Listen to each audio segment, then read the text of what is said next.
you can put 3 tablespoons. And then season it with a little pepper.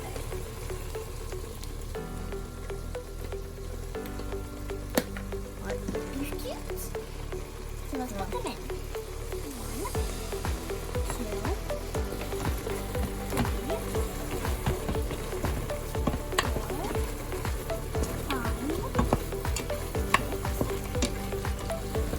7,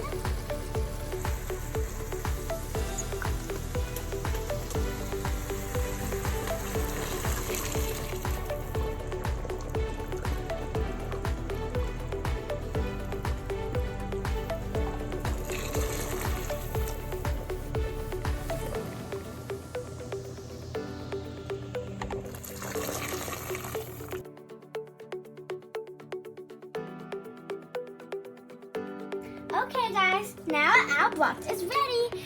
Now it's time to eat it. You can put noodles, rice, and anything you want, and spaghetti noodles. Thank you. Please subscribe and like. Bye guys.